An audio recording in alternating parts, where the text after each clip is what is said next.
मेरे प्यारे दोस्तों, स्वागत है आप सभी का आपके गुरुजी चैनल एसपीजा चैनल पे। और आप सभी जानते हैं जो मैं आप सभी को डॉक्टर केसी सिन्हा क्लास 10th मैथ का एक बेहतरीन कंसेप्ट के साथ आप सभी को तैयारी करवा रहा हूँ मेरे प्यारे दोस्तों। और जिसमें हम लोग द्विघात समीकरण को चैप्टर को स्टार्ट कर लिए थे और जिसमें हम लोग इंट्रोडक्शन पार्ट का पार्ट 1 हमने समझ लिया था बेसिक तरीके से, जिसमें हमने बताया था आप लोगों को मेरे प्यारे दोस्तों जो द्विघात समीकरण क्या होता है, नहीं होता है, जो हम कैसे द्विघात समीकरण पहचान सकते हैं और क्या उसके तरीके हैं बनाने का, नहीं बनाने का, डी क्या होता है, विवेचक क्या होता है, विभक्तर क्या होता है, क्या फॉर्मूले होते हैं जो हमें या सूत्र क्या सब इंपॉर्टेंट फॉर्मूले हैं जो हमें इस चैप्टर में यूज होंगे, वो सारे फॉर्मूले के बारे में भी आप लोगों को बता दिया गया था।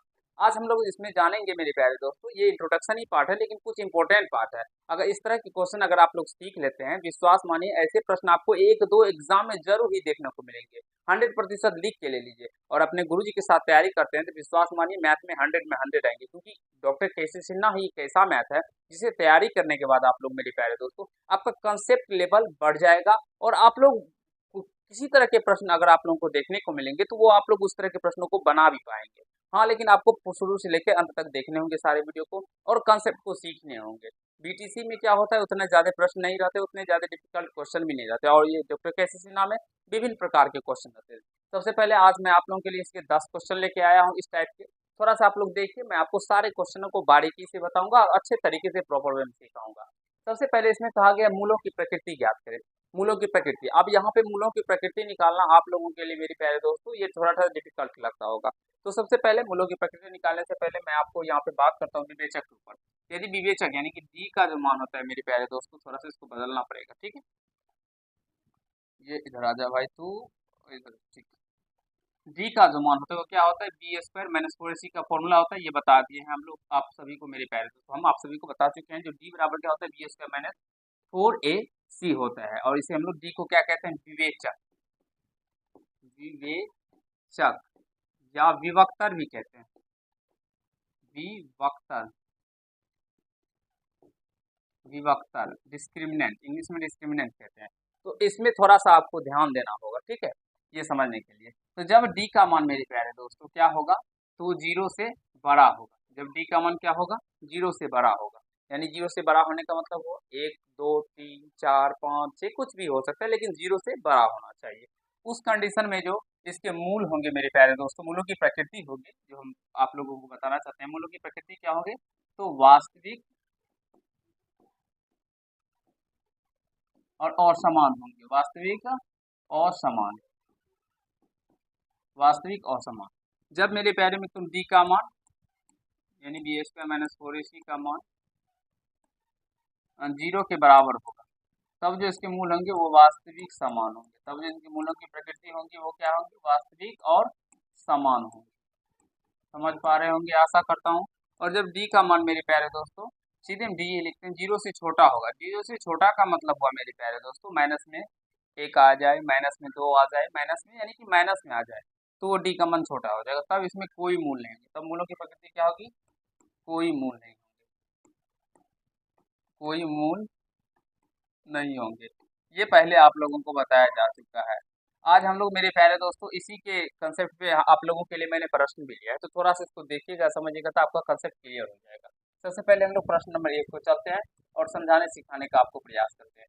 हम लोग का जो क्वाड्रेटिक इक्वेशन दिया गया है, यहाँ से देखिए, हम लोग का जो क्वाड्रेटिक इक्वेशन दिया गया है द्विघात समीकरण, वो क्या है, एक्स स्क्वायर प्लस का 5x प्लस का 3 इक्वल टू 0। और इससे पहले ही पार्ट 1 में आप लोगों को बता दिया गया था जो एक्स स्क्वायर का जो कोफिशिएंट होता है मित्रों, वो क्या होता है, ए होता है। फिर हमने बताया था जो एक्स का जो कोफिशिएंट होगा वो बी हो जाएगा और बाद में जो बचा वाला पार्ट होता है वो सी हो जाता है। तो यहाँ से ए बी सी का वैल्यू हम लोग को निकल के आ गया, ए एक्स स्क्वायर में 1 से गुना कर ए, बी यानी एक्स में बी से 5 से गुना कर 5, सी जो बच गया वो हो गया। अब हम लोग डी निकालेंगे सबसे पहले यहाँ से। तो डी का फॉर्मूला आप सभी जानते हैं, बी स्क्वायर माइनस का 4ac। प्लस माइनस पे ध्यान दीजिएगा, प्लस रहेगा अगर सारे में तो प्लस तो नहीं लिखना है, अगर माइनस रहता है तो लिखना है। अभी तो आपको सारे टाइप के क्वेश्चन मैं अभी करवाऊंगा, ठीक है। तो यहाँ से डी जब निकालिएगा मित्रों, डी कितना है 5, तो 5 का स्क्वायर माइनस 4ac, 4 ए का वैल्यू 1 और सी का वैल्यू 3, तो 5 का स्क्वायर कितना आ जाएगा 25 और माइनस 4 दिया 12, 25 में से 12 जाएगा मेरे प्यारे दोस्तों, कितना निकल के आ जाएगा, एक सेकेंड, 12 13 25, हाँ ठीक। 13 निकल के आ जाता है। एक बार यहाँ तक पहले समझ लीजिए, फिर आगे आप बताऊंगा आप लोगों को मेरे प्यारे भाइयों, क्योंकि ये प्रश्न आपके एग्जाम के दृष्टिकोण से बहुत ही इम्पोर्टेंट है मेरे प्यारे दोस्तों, तो इसीलिए यहाँ पे समझ जाइए। तो यहाँ से हम लिखेंगे, आप सभी देख सकते हैं यहाँ पे, चूंकि डी का मान जो है यहाँ से ग्रेटर देन 0, डी का मान 0 से बड़ा है मेरे प्यारे दोस्तों। और अभी ही बताया आपको, जब कभी भी डी का मान 0 से बड़ा होगा तो उसकी मूलों की जो प्रकृति होगी वो क्या होगी, वास्तविक और समान। तो यहाँ से लिख देंगे वास्तविक और असमान। वास्तविक और समान का मतलब हुआ मेरे प्यारे दोस्तों, वास्तविक में कुछ भी आ सकता है, पर में भी हो जाएगा और अपर में भी आ सकता है, लेकिन समान हो, असमान होंगे, दोनों मूल एक जैसे नहीं होंगे। आशा करता हूँ समझ पा रहे होंगे। अब इसे मैं मिटाऊंगा, क्योंकि अगर जो भी भाई नहीं लिखे होंगे तो वो पार्ट 1 में आप लोगों को बताया जा चुका है, उसको देख के वहां से सीख सकते हैं, ठीक है। अभी इसको बताऊंगा, ठीक है ना।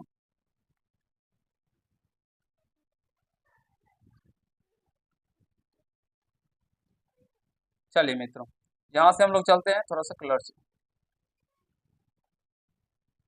अब यहाँ से इसको सॉल्व करते हैं। देखिए, समीकरण है हम लोगों का एक्स स्क्वायर प्लस का 4x प्लस का 4, और ये प्रश्न भर भर के आपके एग्जाम में आएंगे, और ये बच्चों को बहुत ही ज्यादा हार्ड लगता है, लेकिन ये देखिए कितने आसान प्रश्न, डी निकालने के बाद ही हम लोग का मूलों की प्रकृति निकल के आ जाता है, और बच्चों को पता ही नहीं होता है जो हम लोग कैसे निकालेंगे। तो देखिए एक्स वैल्यू में एक से गुना थे, एक ए का मान 1, बी का मान 4, और यहाँ से सी का मान मेरे प्यारे दोस्तों 4 हो जाएगा। फिर यहाँ से डी का वैल्यू निकालेंगे तो डी का क्या होता है, बी स्क्वायर माइनस का 4ac। अब डी का मान रखिए यहाँ से, तो 1 4 का स्क्वायर माइनस का 4, ए का मान 1, सी का मान 4, तो 4 चौका 16 और माइनस 4 को 1 में 4 4 चौका 16, 16 में से 16 गया 0 निकल के आ गया। अभी बताया ना मेरे प्यारे दोस्तों, सारे एग्जाम्पल आप लोगों के जो अभी तरीके बताए हैं, जो वो 3 कंडीशन आप लोगों को बताए थे, उसमें बेस्ड क्वेश्चन लिए हैं हम आपको समझाने के लिए। अभी पहले जीरो से बड़ा लिए थे, डी का मान आया था, अब 0 के बराबर आ गया, लेकिन डी इक्वल टू 0, डी का मान क्या आ गया, तो 0 के बराबर आ गया। तो जब डी का मान 0 के बराबर आ जाएगा तो यहाँ से जिसके मूल की प्रकृति होगी वो क्या होगी, वास्तविक, वास्तविक और समान हो जाएगी, वास्तविक और समान। आशा करता हूँ मित्रों समझ पा रहे होंगे, समझ, और यहाँ तक समझने में आप सभी को कहीं से कोई दिक्कत नहीं हो रहा होगा। जो भी भाई इसका स्क्रीनशॉट लेना चाहते हैं स्क्रीनशॉट ले सकते हैं, देखना चाहते हैं देख सकते हैं, समझना चाहते हैं समझ सकते हैं, ठीक है। तो चलिए हम नेक्स्ट क्वेश्चन की ओर जा रहे हैं मेरे प्यारे दोस्तों, जो कि आप लोगों के स्क्रीन पे ये रहा। अभी आप लोगों के लिए बहुत सारे क्वेश्चन लाए हैं, जो कि मैं अभी बेहतरीन तरीके से आपको सारे प्रश्न सिखाऊंगा, ठीक है। अभी यहाँ से ये प्रश्न दिया गया है, हमें मूलों की प्रकृति ज्ञात करना है। तो सिंपल सा फंडा है वही मेरे प्यारे मित्रों, हमें सबसे पहले क्वाड्रेटिक इक्वेशन जो हम लोगों का दिया है 2x स्क्वायर प्लस का 4x प्लस का 6 इक्वल टू 0, ये लिख लिए। अब ये लिखने के बाद हम लोगों का a का मान कितना निकल के आ जाएगा, एक्स स्क्वायर का कोफिशिएंट, यानी एक्स स्क्वायर में जिस भी संख्या से गुना किया जाएगा वो हम लोग का a हो जाएगा, और x में जिस भी संख्या से गुना किया जाएगा वो 4 हो जाएगा, और c का मान यहाँ से 6 हो जाएगा। अब मेरे प्यारे दोस्तों अगर समीकरण इस तरह से हो 2i स्क्वायर प्लस का 2i और प्लस का 6, तो ये अभी जो था वो x चरमित समीकरण था, ठीक है। तो हम लोग x का कोफिशिएंट ले लेते हैं। अब जब y चरमित समीकरण आ जाएगा तो हम y का कोफिशिएंट लेंगे, ठीक है। तो कहीं से कोई कंफ्यूजन नहीं होना चाहिए, अच्छे से समझिए। d का मान क्या हो जाएगा, formula B square minus 4ac। और अपने मैथ के कंसेप्ट को पूर्णतः क्लियर करने के लिए आप हमारे चैनल से जुड़ सकते हैं मेरे प्यारे दोस्तों। आप लोगों के लिए मैथ की क्लास स्टार्ट हो चुका है, आपकी मैम ने स्टार्ट कर दिया है, और आप लोगों के लिए चैप्टर फर्स्ट को बता दी, इंट्रोडक्शन पार्ट आप लोगों को चैप्टर यानी कि कवि परिचय कहते हैं, जिसमें मैम ने बताया है जो कवि के बारे में बहुत ही अच्छे तरीके से आप लोग देखिए, बहुत ही शानदार तरीके से आपको मैम बता रही है, और इतना मजेदार तरीके से बता रही है, जो भी बच्चा मेरे प्यारे दोस्तों बिल्कुल भी पढ़ने में मन नहीं लगता होगा, वो मैम की क्लास देखे वो पढ़ना बिल्कुल स्टार्ट कर देगी, कि कितने मजेदार तरीके से मैम बता रही है, और क्वेश्चन आंसर भी आप लोगों को साथ में ही करवा रही है। इतना समझ लीजिए मेरे प्यारे, तो बी का स्क्वायर 4 का स्क्वायर माइनस 4ac, ए का वैल्यू 2c का वैल्यू 6, तो यहाँ से 4 चौका 16 और माइनस 4 दूना 8, 6 का 48, तो यहाँ से कितना घट के आ जाएगा, माइनस का 32। अब यहाँ से देखिए जीरो डी का मान हम लोगों का क्या आ गया मेरे प्यारे दोस्तों, माइनस का 32 निकल के आ गया। आप सभी यहाँ से देख सकते हैं। अब यहाँ से जो डी का मान 32 निकल के आ गया मेरे प्यारे दोस्तों, यहाँ देखेंगे क्योंकि डी लेस देन जीरो, यानी डी का मान जीरो से छोटा है। अब डी का मान जब जीरो से छोटा है मेरे प्यारे दोस्तों, तो कह सकते हैं यहाँ से कोई वास्तविक मूल नहीं होंगे, कोई वास्तविक मूल नहीं होंगे। आशा करता हूँ समझ पा रहे होंगे, कहीं से कोई दिक्कत समस्या नहीं हो रहा होगा मेरे प्यारे भाई, मेरे प्यारे दोस्तों, मेरे प्यारे मित्रों। एक बार देखिए, समझिए और सीखने का प्रयास कीजिए, ठीक है। अब यहाँ से मेरे प्यारे दोस्तों, यहाँ से इसका ज्ञात करते हैं, तो देखिए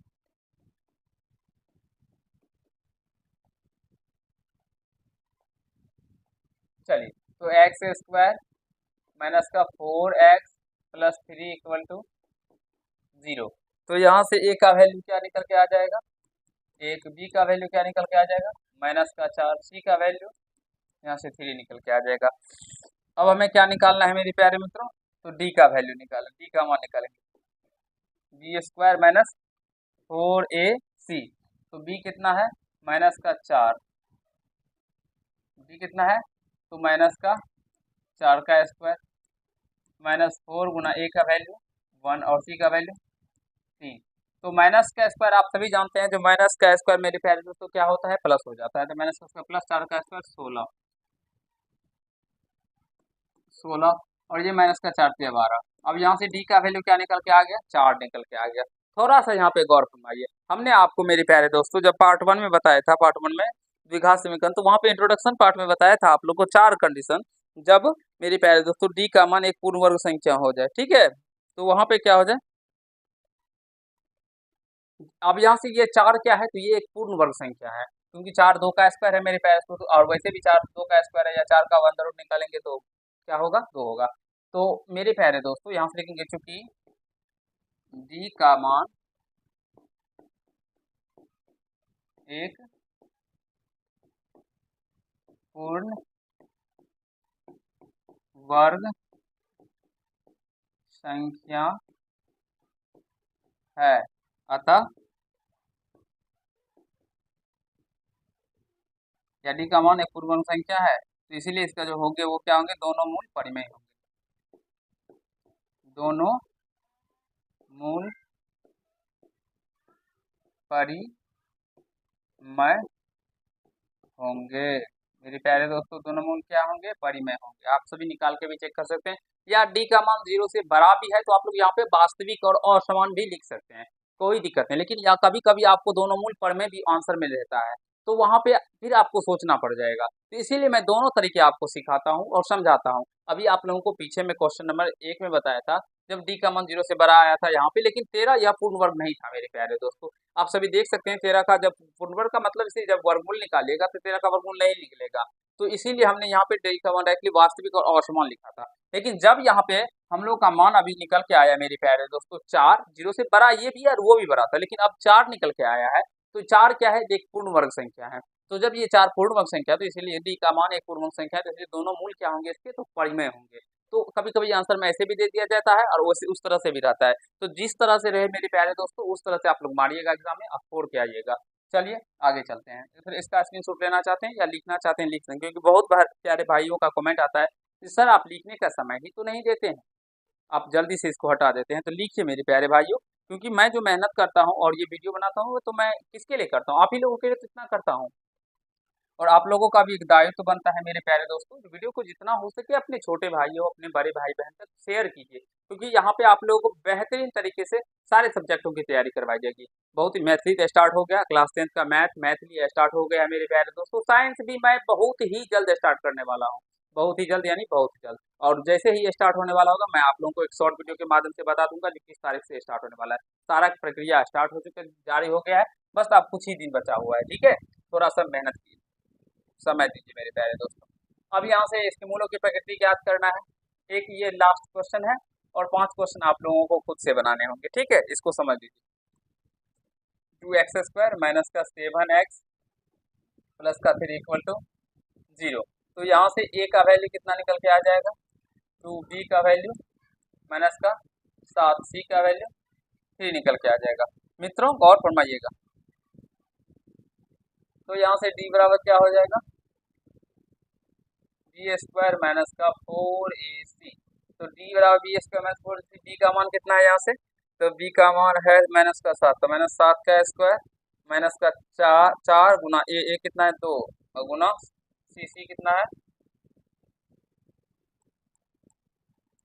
-7। एक सेकेंड हम पीछे देखते हैं, मेरा कैलकुलेशन कहीं तो गलत नहीं हुआ ना। ठीक ठीक ठीक ठीक 4ac, यहाँ पे 4ac तो -7 क्यों होगा भाई, 3 तो अभी इसी के यहाँ पे मिस्टेक हुआ, मुझे लग रहा था वहाँ पे हो गया। चलो कोई बात, b का स्क्वायर माइनस 7 का स्क्वायर 4a का वैल्यू 2 c का वैल्यू 3, ठीक है। 7 का स्क्वायर कितना होता है 49 यानी 49 माइनस 4 गुना 8 और 8 दिया 24, ये घट के कितना निकल के आता है, 9 में से 4 गया 5 और 4 में से 2 गया 2। तो मेरे प्यारे दोस्तों यहाँ पे भी निकल के क्या आया, हम लोगों का जो मान है वो 25 यानी 25 निकल के आया। और 25 का हम बात करें तो यह क्या है, तो एक पूर्ण वर्ग संख्या है। तो यहाँ से यह भी हो सकता है वास्तविक और असमान, या दोनों दोनों मूल परिमेय होंगे, दोनों मूल परिमेय परिमेय होंगे, या तो वास्तविक और असमान भी हो सकते हैं। वास्तविक कहने से ये पता नहीं चलता है जो परिमेय होंगे कि अपरिमेय होंगे, क्योंकि परिमेय संख्या और अपरिमेय संख्या के समुच्चय यानी कि मेल से वास्तविक संख्या का निर्माण होता है मेरे प्यारे दोस्तों। और यहाँ से परिमेय संख्या होंगे का पता चल जाता है यहाँ से जो कि ये परिमेय होंगे, ठीक है। तो आशा करता हूँ समझ पा रहे होंगे, सीख पा रहे होंगे। एक क्वेश्चन और बताता हूँ, उसके बाद बाकी आप लोगों के लिए और 2-4 क्वेश्चन मैंने लिए हैं जो कि खुद से बनाने होंगे आपको।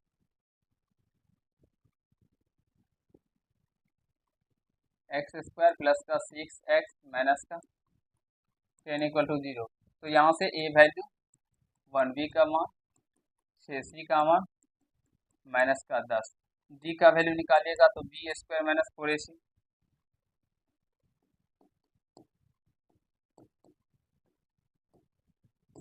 b का वैल्यू मेरे प्यारे मित्रों, तो b कितना 6 का स्क्वायर माइनस का 4ac माइनस का 10, 6 का स्क्वायर 36 माइनस माइनस प्लस 10 चौका 40, तो ये जुट के कितना आता है 6 और ये 76।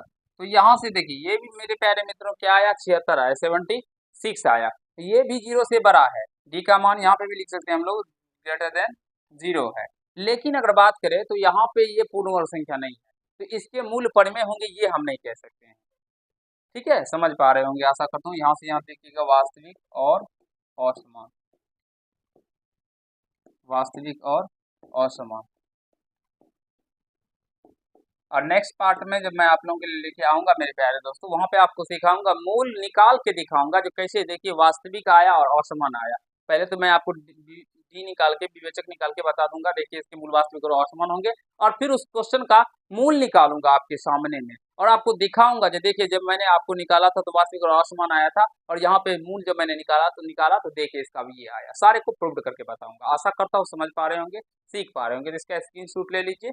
और 2-4 क्वेश्चन मैंने आप लोगों के लिए मेरे प्यारे दोस्तों बनाया है, जो कि आप लोग अगर बनाते हैं तो आपका कंसेप्ट क्लियर होता है और आप लोग अच्छी तरीके से प्रॉपर वे में सीख जाते हैं, ठीक है। तो चलिए ये क्वेश्चन आप लोगों के लिए है HW। जो भी प्यारे भाई इस क्वेश्चन को बनाएंगे उन पर मेरा आशीर्वाद हमेशा बना रहेगा और वो अच्छे तरीके से अपने एग्जाम में पास करेंगे मेरे प्यारे दोस्तों, क्योंकि ये सारे प्रश्न वैसे हैं जैसे मैंने आप लोगों को सारे सिखाए हैं। ये सारे क्वेश्चन में कहीं से कोई दिक्कत नहीं होना चाहिए बच्चे लोगों आप लोगों को, और कोई भी दिक्कत हो तो जल्द कमेंट कीजिएगा। चलिए आज के पार्ट में इतना ही करते हैं, इसका स्क्रीनशॉट ले लीजिए एक बार आप लोग। मेरे प्यारे दोस्तों अगर तैयारी कर रहे हैं तो मन से कीजिए, मेहनत से कीजिए, तभी आप लोग अपने सफलता को हासिल कर सकते हैं। तो हम आज के पार्ट में इतना ही करते हैं। अगर आप लोग को ये पार्ट समझ में आ गया होगा तो वीडियो को लाइक कर दीजिएगा, कैसा लगा ये कमेंट कीजिएगा, और चैनल पर नए होंगे चैनल को सब्सक्राइब करके बेल आइकन को प्रेस कर लीजिएगा, जिसमें मेरे हर एक वीडियो का नोटिफिकेशन आप तक पहुंचता है। और आप लोगों से नम्र निवेदन है मेरे प्यारे मित्रों, जो अपने छोटे भाइयों बहनों तक जो गाँव में है और उसे एक बेहतरीन तरीका शिक्षा नहीं मिल पा रहा है, तो उन्हें भी ये वीडियो शेयर कीजिए, जिनसे कि वो भी अपने मैथ को, साइंस को और हर एक सब्जेक्ट के कंसेप्ट को क्लियर कर पाए और अच्छे तरीके से प्रॉपर वे में अपने एग्जाम की तैयारी कर पाए, जिनसे केवल उनको क्लास 10th में ही नहीं मेरे प्यारे भाइयों आगे की क्लासों में भी उनको आसानी हो। तो चलिए आज के पार्ट में हम लोग इतना ही करते हैं। धन्यवाद।